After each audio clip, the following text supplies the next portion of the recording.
Tapi wong iku ora ngarah iso ngiling-iling masa lalu, tidak ingin meraih masa depan kecuali dua orang, yaitu orang yang bersabar dan orang yang bersyukur.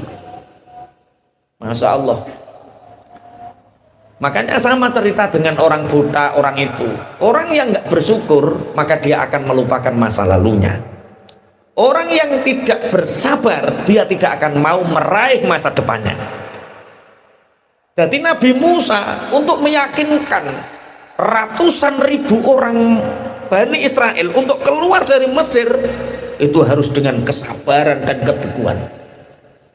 Makanya kalau kita belajar hikmah, orang sabar itu pasti menghargai proses. Orang yang tidak bersabar tidak akan menghargai proses. Kenapa orang mudah, misalnya wong sugih, kenapa orang kaya itu mudah menghina orang miskin? Jawabannya satu, karena dia tidak pernah menjadi orang miskin. Prosesnya itu tidak lama untuk jadi orang kaya. Mulai sampean kok jadi wong cepet sugih, hati-hati. Biasanya tidak menghargai proses, mudah menghina orang lain, mudah memandang rendah orang lain. Maka jadilah orang bersabar, maka kalian akan menghargai sebuah proses.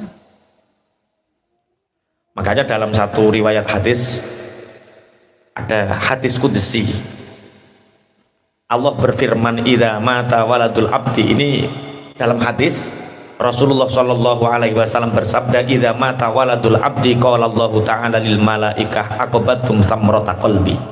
Ini sabar itu ada 5 hikmah. Di antaranya hikmah yang pertama, orang yang bersabar itu orang yang mampu menghargai proses. Jadi rata-rata yang gelem menghargai proses ini orang yang bersabar. Rasul bersabda, ketika ada orang punya anak meninggal, Allah berfirman kepada malaikat, si fulan anaknya meninggal, entah kecelakaan, entah sakit. Allah berfirman kepada malaikat, aqabatum samrata qalbi, wahai malaikat, apakah engkau sudah mengambil buah hatinya? Mengambil buah hatinya artinya anaknya apakah sudah meninggal, diambil. Fayaquluna na'am, benar ya Allah, kami telah mencabut nyawa anak orang itu, aku telah mengambil buah hatinya. Fayaqulullah ta'ala, madza qala abdi, setelah anaknya engkau ambil, setelah anaknya meninggal, apa yang diucapkan hambaku? Terdengar kabar anak meninggal, apa yang diucapkan hambaku, hamba yang beriman, hamba yang bersabar? Malaikat menjawab, hamidaka, dia memujimu ya Allah, wa syakaraka, dia bersyukur kepadamu ya Allah, wastarja'aka, dan dia beristirja kepadamu ya Allah. Fayaqulu inna lillahi wa inna ilaihi raji'un. Ada orang anaknya meninggal, otomatis yang dirasakan orang beriman ketika anaknya meninggal apa? Kesedihan. Tapi orang mukmin tahu bahwa kesedihan ini dari Allah. Dia tetap memuji Allah, dia tetap bersyukur kepada Allah, dan dia istirja, inna lillahi wa inna ilaihi raji'un. Anak ini dari Allah dan kita ini milik Allah, sudah selayaknya Allah memanggil. Makanya Allah lebih mencintaimu nak daripada ayah, makanya Allah mengambilmu. Apa kata Allah? Fayaqulullah, ketika ada orang mukmin diberi ujian, dia bersabar. Anaknya meninggal, dia sabar. Maka Allah mengatakan, ubnu li abdi baitan fil jannah. Hai para malaikat, bangunkan untuknya rumah di surga. Wasammuhu baital hamdi. Dan para malaikat ini menamakan rumah di surga ini namanya Baitul Hamdi, rumah yang penuh pujian. Jadi kalau kita sadar, kalau kita tahu bahwa sebenarnya adanya ujian itu Allah mendatangkan kepada kita, satu, agar kita bersabar dan Allah mengangkat derajat kita. Allahumma amin. Makanya ketika terjadi sesuatu yang menyedihkan kita, Pak Yai, mertua kula niku 15 tahun sakit. Niku suntik nek gak ning dokter Ubed gak ngatasi. 15 tahun benulan rono. Lah 7 tahun tambah bojo kula. Berarti tiap bulan 2 kali ngajak ning dokter Bojonegoro. Niki cara jenengan Pak Yai, ini ujian, musibah atau azab? Penggawean wis angel, buruan tambah angel, bojo loro gak mari-mari kok gak mati-mati, gak mari-mari kok gak mati-mati. Oh cari gak mati-mati, gak mari-mari kok gak mati-mati. Bojo loro gak mari-mari, mara tuwa loro gak mari-mari. Itu sebenarnya ujian, musibah atau azab. Atau dua anak loro sing nawakal urip, sing nurut mati. Itu ujian, musibah atau azab. Punya uang kita kasihkan ke teman, dibawa lari sama teman sehingga usahaku bangkrut misalkan. Itu ujian, musibah atau azab. Apa toh Ib? Lu kok gak iso jawab lengah-lengah tok piye lah. Mara tuwa lara gak mari-mari ya gak mati-mati. Bojo lara ya gak mari-mari. Penggawean tansaya angel, sekolahan ditutup ora oleh didodoli. Misale pikiran ruwet mata peteng, kuwi ujian, musibah atau azab? Seperti corona kemarin, orang memandang corona itu ujian, musibah atau azab. Kena apa kok ujian?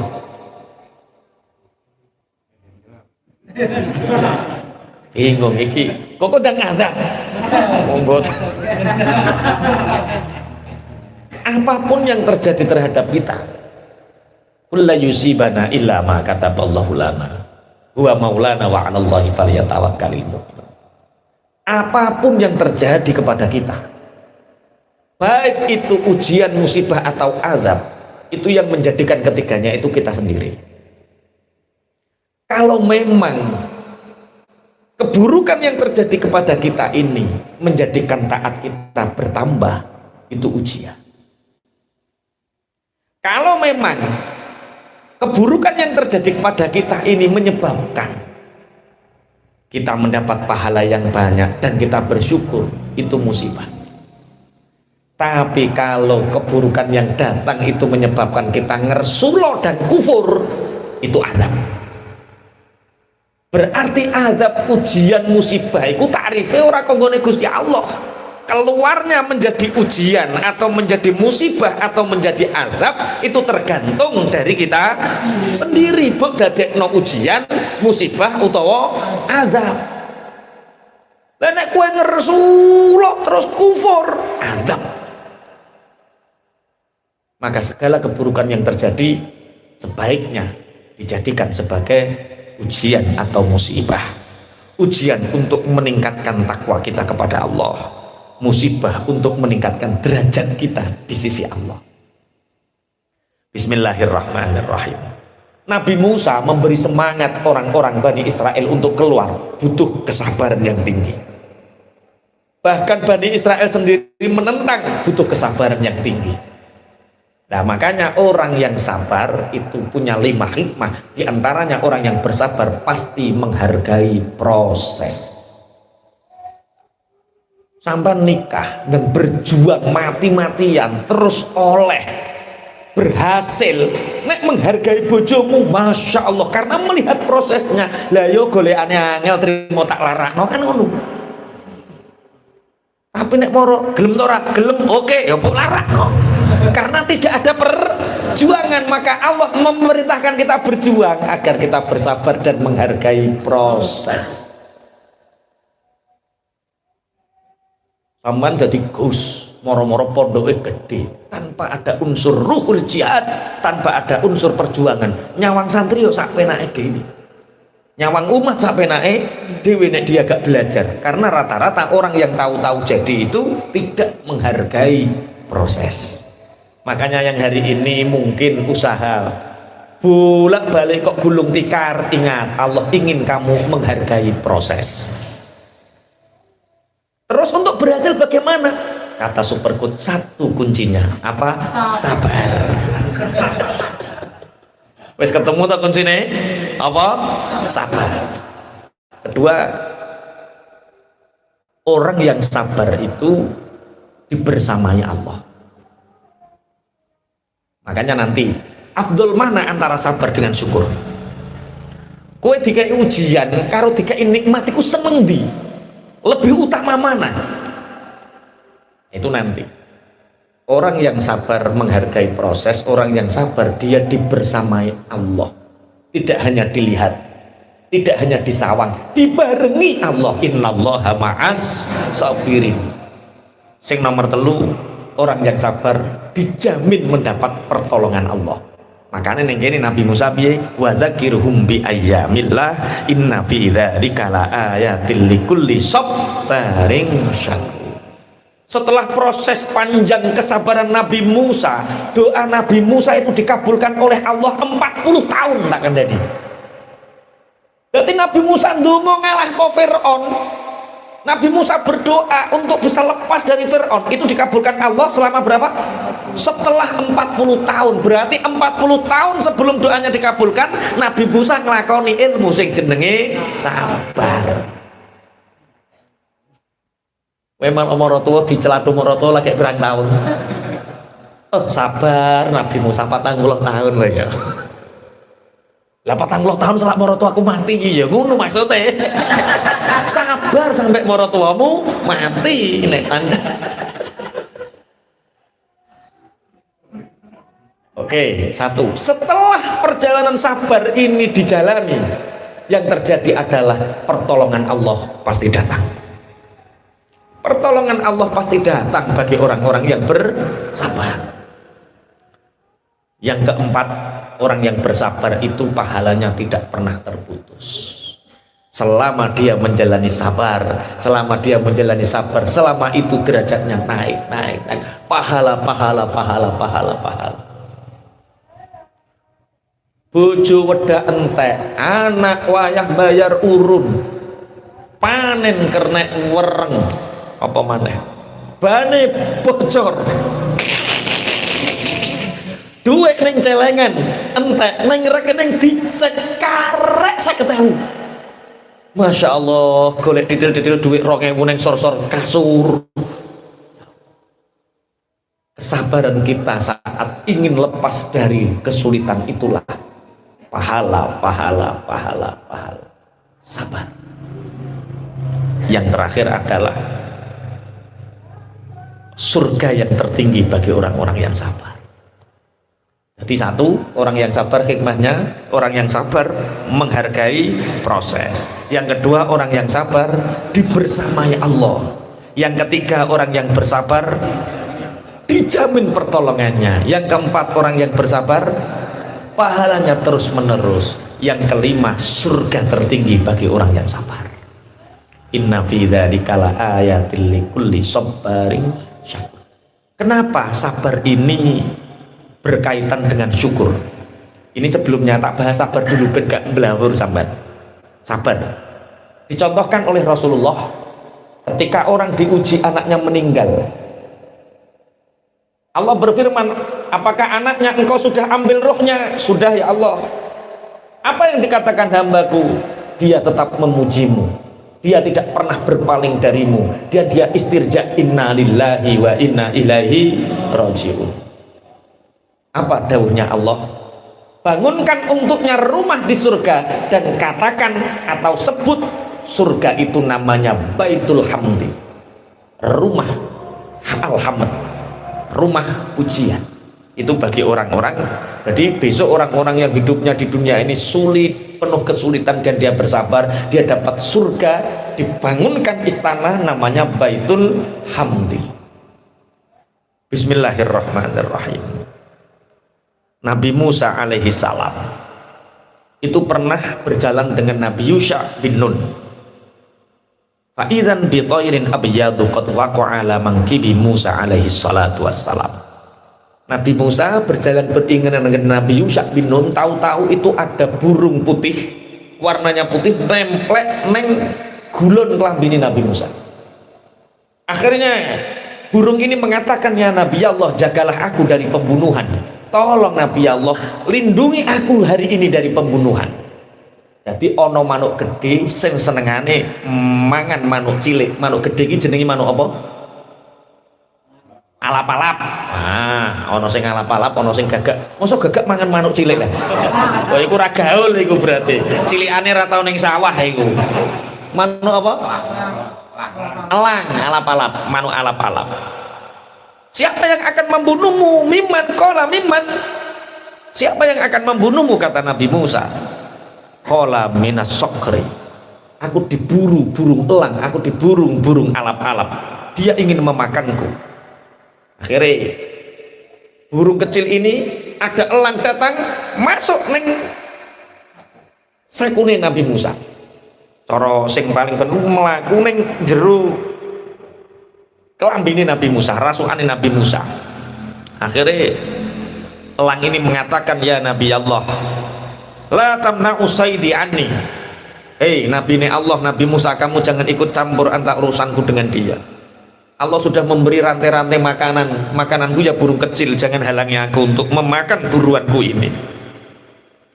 Nabi Musa mengatakan, jangan makan burung ini, aku akan menyembelihkanmu seekor kambing. Ciri elang, ya nggak bisa, kulturnya beda. Saya tidak cocok makan daging kambing. Saya cocoknya makan burung itu. Ya sudah, selain burung ini, apa yang paling cocok? Daging apa yang ingin kamu makan? Tubuhmu, wahai Nabi Allah. Aku ingin memakan potongan dagingmu. Baik, aku ambilkan sebagian potong kecil dari pupu. Ayo paha. Yo pinter bahasa Indonesia mudah. Paha. Malah paket saya gue udah pinter deh. Paha yo, paha. Apa kata Nabi Allah? Aku ambilkan paha, apa? Daging pahaku. Tidak. Kalau kamu mau melindungi burung itu, wahai Nabi Allah, aku memilih daging kedua matamu, teleng meripatmu. Iki cara kowe Nabi Musa. Cara kowe Nabi Musa, manuk iki mbok culke apa mbok kekne meripatmu. Halo, ya kok iman-iman meripatku. Baik, kata Nabi Allah Musa. Baik. Allah akan memberi balasan orang-orang yang bersabar. Aku anggap burung ini datang kepadaku ini sebagai ujian aku untuk melindunginya. Adapun Allah kalau mentakdirkan mataku hilang sebab burung ini, berarti Allah memintaku untuk bersabar. Yusha bin Nun ini masih rasional. Wahai Nabi Musa, jangan eman meripatmu. Yura imbang kok antane meripat karo manuk. Iki cara wong anu Yusha bin Nun. Tidak. Allah mengirimku burung untuk aku lindungi. Berarti ketika mataku diambil, berarti Allah menginginkanku untuk bersabar. Oke. Nabi Allah Musa ini langsung apa melumah. Mosok rebahan. Wah, kakean gonconan mak-mak iki. Kaum rebahan nih. Apa melumah, berbaring melumah. Rebahan. Berbaring menghadap ke atas. Silahkan wahai burung elang, ambil kedua mataku sebagai ganti, jangan sakiti burung ini. Akhirnya burung putih ini berlari terbang, burung elang terbang. Ternyata kedua burung ini kemudian menjelma malaikat dan dia mengatakan bahwa aku adalah utusan Allah. Ana Jibrilu wal akharu ana Mikail. Amarona Rabbuna litajribaka fi qada'i rabbika hal tasbiru aula. Ternyata burung kecil ini adalah malaikat Jibril, burung gagak ini adalah malaikat Mikail, dan dia mengatakan, aku diutus oleh Allah untuk menguji seberapa sabarmu. Masya Allah, coro-coro sampean kuat apa ora nanggung sabar ngeten iki. Wes ora ngarah kuat, mulane ora dadi nabi. Wong dikongkon mikir utange wis ngelu kok. Dikongkon mikir makhluk cilik kon nglindungi wis ora bakat. Wes pokoke sabar mulai. Sabar. Lah terus sabar itu apa saja yang perlu disabari? Rasulullah Muhammad sallallahu alaihi wasallam, as-sabru salasatun. Sabar itu ada 3 tahapan. Sabrun alal musibah, sabar terhadap adanya musibah. Wa sabrun ala ta'ah, sabar untuk kita senantiasa taat. Ngaji itu butuh kesabaran tingkat tinggi. Sholat itu butuh kesabaran tingkat tinggi. Sedekah itu butuh kesabaran tingkat tinggi. Orang yang tidak bersabar, tidak mampu bersabar, maka tidak akan mampu untuk mendatangi majelis ilmu. Ini ki prasamu gak bondo to, bensin apa nih, kesel apa maneh, digeremengi bojo, ngojah ngaji ora ono perkembangan ngaji ae. ono sing kemekelen tenan iku berarti. Digeremengi bojo, wong ora ono perkembangan kok ngojah ngaji. Sabar melakukan taat, prasamu wong taat gak nglakoni sabar. Sabar ono ning musibah, sabar nglakoni taat. Wa sabrun anil maksiat, sabar ninggalno maksiat. Sabar meninggalkan maksiat. Ternyata pahala yang tertinggi ini dibalik. Sabar musibah itu sabar yang paling kecil. Sabar kebelut utang, sabar anak loro, sabar bojo loro, ngurmat moro tuwa, sabar cilik. Sabar yang paling besar pahalanya adalah sabar meninggalkan maksiat. Pahalanya waman sobaro anil maksiati kutiba lahu tis'umi'ati darajatin ma baina kulli darajataini kama bainal arsy ila tsara. Orang yang bersabar untuk mampu meninggalkan maksiat itu dicatat untuknya 900 derajat. Setiap derajat jarak antara arsy dan tsara, paling gede ganjaran. Jadi umpama sampean di WA, Pak Eko, yuk Pak Eko, kok ngopi toh, ini akhwat, maksudnya dibedo sama akhwat.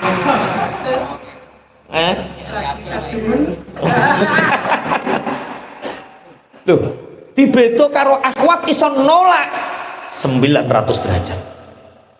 Iku diuji karo anakmu loro, kowe sabar, duitmu ratusan juta entek, ganjarane jek akeh, ninggalno maksiat. Tapi kenapa meninggalkan maksiat itu pahalanya paling besar? Perkara jarang sing lolos, jarang sing lulus maksudnya. Sekali dapat tawaran budal. Makanya kita Masya Allah sama Allah, diuji sama Allah seperti ini. Ujian kita baru sakit, ujian kita baru nggak punya uang, ujian kita baru sakit, baru kerja. Oh, itu ujian yang paling ringan. Ujian yang paling berat bakul es dijak selingkuh sekda misalnya. Wah, sekda loh, sekdane wedok pangkate dhuwur, wonge ayu, umpama selingkuh gak ono sing ngerti, terus taib ini akhafullah. Wah, sungguh aku takut kepada 900 derajat. Tapi nek trimo bakul es ora payu, adem-adem terus toko Mahdik rasa adang, lah mangan apa Pak? Es. Gak jebeber Mas, wis to es. Iku cilik. Paham ya maksudnya nggih? Ridho kudu ridho. Guys, yang kedua sabar melakukan taat. Ini ranking kedua. Kita sabar mendatangi majelis ilmu, sabar mendatangi majelis zikir, sabar mendatangi taat perintah kepada Allah. Itu pahalanya waman sabaro ala ta'ah kutiba lahu sittu mi'ati darajatin ma baina darajaitani kama baina nuhumil ardil ulya ila muntahal ardinas sab'i. Barang siapa bersabar melakukan taat, maka dicatat untuknya 600 derajat. Kacek 300 rek. 600 derajat. Yang satu derajat dengan yang lain jaraknya adalah ujung atas bumi sampai ujung bawah bumi. Yang level pertama 300 derajat bagi orang yang bersabar terhadap musibah. Makanya hari ini kita bisa hadir di sini, kita sabar. Berarti kita dapat 600 derajat. Terus ono maksiat yang menggoda, kita terhindar 900 derajat, dapat poin 9 tambah 6 1500 derajat. Berarti ujian yang paling ringan itu berupa musibah, ujian yang paling ringan pahalanya. Perkara napa? Perkara akeh wong lulus. Kenapa lulus? Ora lulus piye, wong dhek ora sabar ya tetep katok kok. Ya tetep lulus, ora sabar ya tetep katok.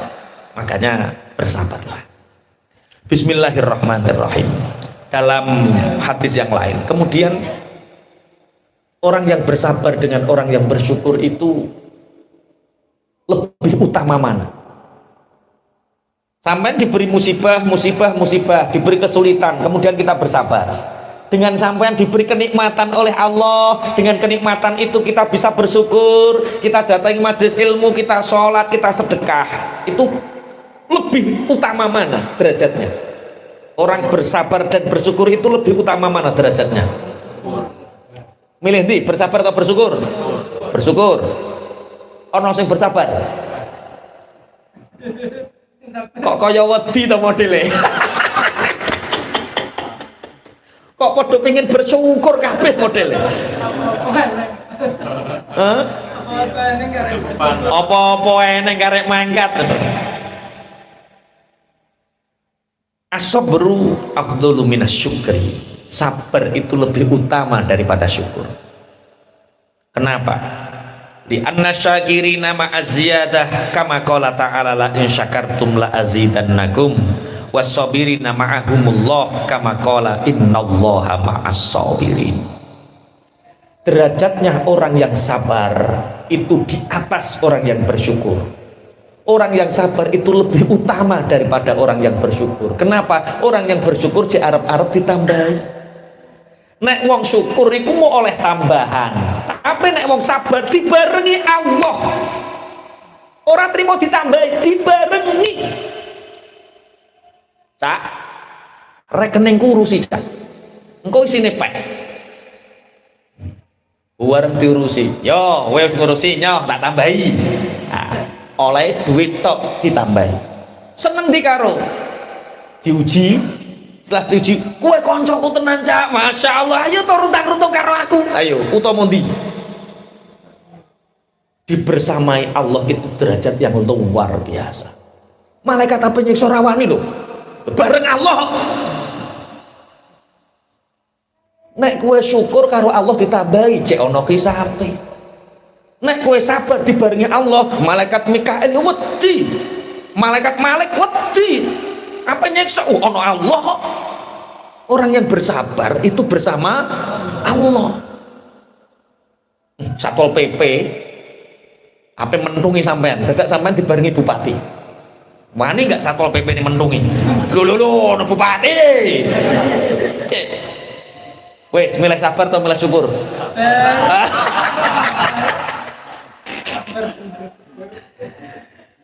Bismillahirrahmanirrahim. Rawa at-Tabrani an Ibnu Abbas radhiyallahu taala anhuma annahu qala Rasulullah sallallahu alaihi wasallam man usiba bi musibatin fi malihi au jasadihi fakatamaha wa lam yashukkaha ilan nasi kana 'ala Allahi ayyaghfir lahu. Teng kitab Jami'us Shaghir, kitab hadis, Imam At-Tabrani meriwayatkan hadis dipun ceritakan saking Abdullah ibnu Abbas. Kanjeng Nabi dawuh ngeten. Siapa yang diuji oleh Allah kehilangan hartanya, sepeda montore hilang, duitnya hilang, dibodoni koncone, dia diuji dengan hartanya. Buka toko, bangkrut. Syirkah, ditipu, dia diuji dengan hartanya. Atau jasadnya sakit, gak sembuh-sembuh. Siapa yang diuji Allah dengan hartanya, jasadnya, tapi dia menyembunyikan dari manusia. Dia hanya madul sama Allah, dia tidak menceritakan kepada manusia. Maka orang itu setiap detik dosa-dosanya telah diampuni oleh Allah. Masya Allah. Malam sepeda motor hilang, ingin ngelakoni hadis ini. Ya Allah, motorku hilang ya Allah. Ditakoki cawin, motormu orang, ya Allah ya Allah. Jadi kehilangan duit, loro, dia tidak menceritakan kepada manusia, dia bersabar hanya menceritakan kepada Allah sebagai bentuk keridhaan dan sabarnya. Maka setiap waktu dosa-dosa orang itu diampuni oleh Allah, derajatnya sabar. Tapi kue betah ta ora ngono lho.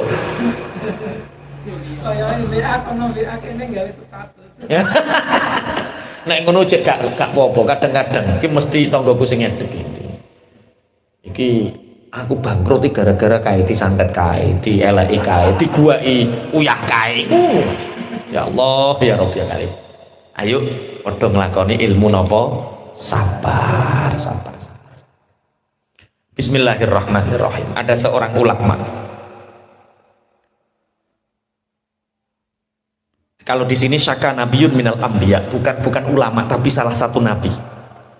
Itu madul kali Gusti Allah.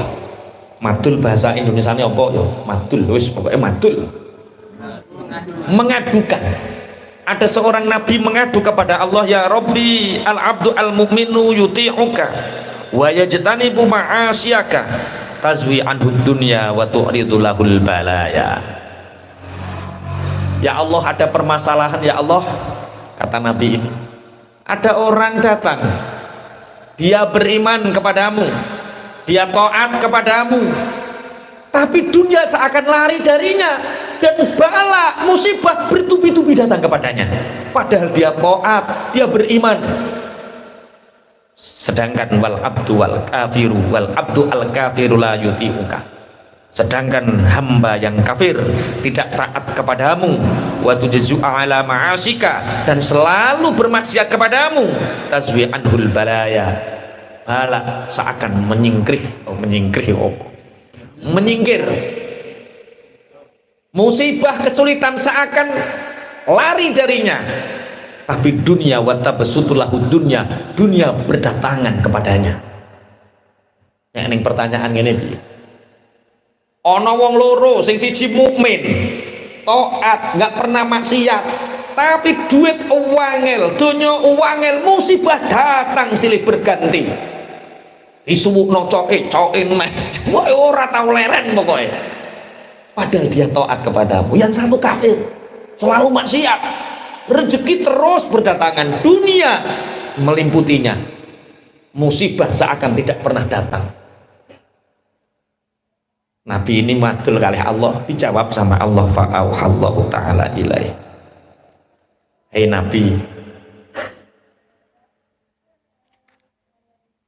innal ibadali wal bala'ali, sungguh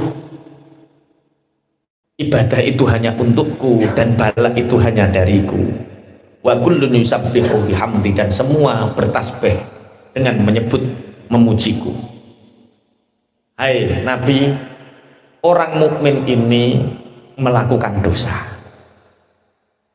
Karena dia melakukan dosa, maka dunia aku hindarkan darinya. Bala datang kepadanya untuk menebus dosanya, sehingga mukmin ini aku cintai, surga pahalanya. Orang kafir itu dia tidak mau menyembahku, sehingga aku uji dengan harta dunia, sehingga dia akan terus melupakan aku, musibah tidak datang kepadanya, agar aku mau nanti dia masuk neraka sudah aku limpahkan nikmatnya, habiskan nikmatnya di dunia. Bahasa ngeten iki saged dipahami napa mboten nggih? Dadi wong mukmin kok rezekine rada seret iku kanggo nebus dosamu, supaya sok ben ning kono oleh swarga sing apik, supaya Allah nanti tidak punya alasan untuk menyiksa kita. Wes dientekno ning alam dunya. Mulane sing saiki diite sama Allah diuji dengan melimpahnya harta, hati-hati. Hati-hati orang yang hari ini diuji oleh Allah dengan melimpahnya harta, hati-hati. Kok nggak pernah datang ujian, hati-hati. Jangan-jangan itu alasan untuk Allah nanti menyiksa kita di akhirat. Nah, model-model ini ketok wis ora ning alasan kanggo nyiksa. Sing disiksa apane urip wis lara. Golek penggawean wis angel, urip wis susah, jajal. Ngono jek taat jajal. Gusti Allah cara nyiksa saru. Dan sing makmur-makmur ngene iki wah, lah kaya Pak Wo piringan lho Pak Wo yo anu. Aja sampai Allah pantes nyiksa awake ning awak ning alam donya soalé ra tau diuji. Makanya sekali-kali ya kudu lara, yo ringan-ringan ngono wae ra apa-apa, lara, sirah ngelu terus anak nyuntikno kuwi kudu disabari. Oh, nek eneng anak nyuntikno alhamdulillah iki pantes cara Allah ngekeki nikmat. Bahasa ngeten iki saged dipahami nggih. Nek ngeten iki jenengan ketoke ridho ya, lara ngono ya ridho ya, nek wayah ngene iki lho. Bareng ngaji ya ridho ya Allah ridho. Dadi wayah lara tenan lali ngajine. Pun terus syukur. Inna fi dzalika laayatil likulli sabarin syakur. Ini sabar dulu baru syukur atau syukur dulu baru sabar?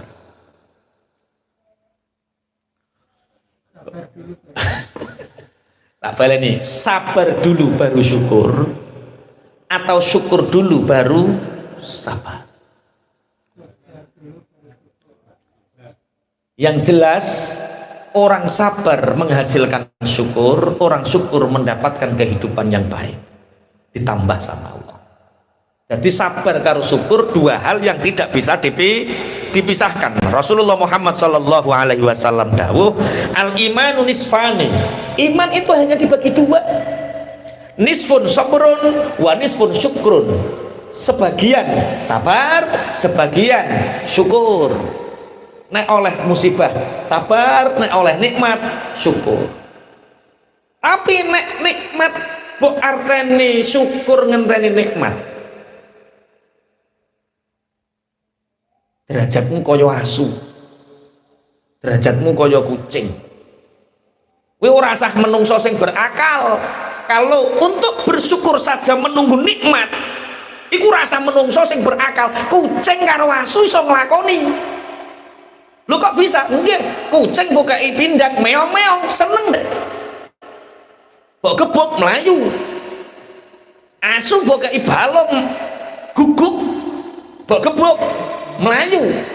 Nek kamulane Allah syukur nalikane oleh nikmat. Tok apa bedane kowe karo kucing karo asu? Terus wayah dikei ujian melayu. Paham maksudnya? Syukur yang sejati adalah syukur di mana saat kita diuji oleh Allah. Berarti syukur, hakikatnya syukur yo sabar kuwi. Berarti sabar menghasilkan syukur. Bismillahirrahmanirrahim. Makanya kalau tadi dalam sabar ada 5 hikmah, dalam syukur juga ada 5 hikmah. Yang pertama, orang yang bersyukur itu hidupnya penuh dengan berkah. Uripe tambah, hatinya tambah lapang, perkara uripe penuh dengan syukur. Mulane no pertanyaan, syukur dulu baru bahagia atau bahagia dulu baru bersyukur? Orang yang bersyukur pasti bahagia. Orang yang nggak bahagia tanda dia nggak pernah bersyukur. Wujudkan dalam haliyah kita, akwal kita. Allah ketemu alhamdulillah, masya Allah, alhamdulillah. Kita mengucapkan alhamdulillah dengan refleks, mengucapkan alhamdulillah sebagai kebiasaan itu untuk merangsang otak kita, hati kita, jasad fisik kita, ahwal kita untuk selalu memuji pada Allah. Alhamdulillah, alhamdulillah, alhamdulillah, alhamdulillah. Orang yang bersyukur, dia akan hidupnya penuh dengan keberkahan. Dua, orang yang bersyukur dihindarkan oleh Allah dari penyakit hati. Jadi wong kok atine gampang loro, itu tanda dia tidak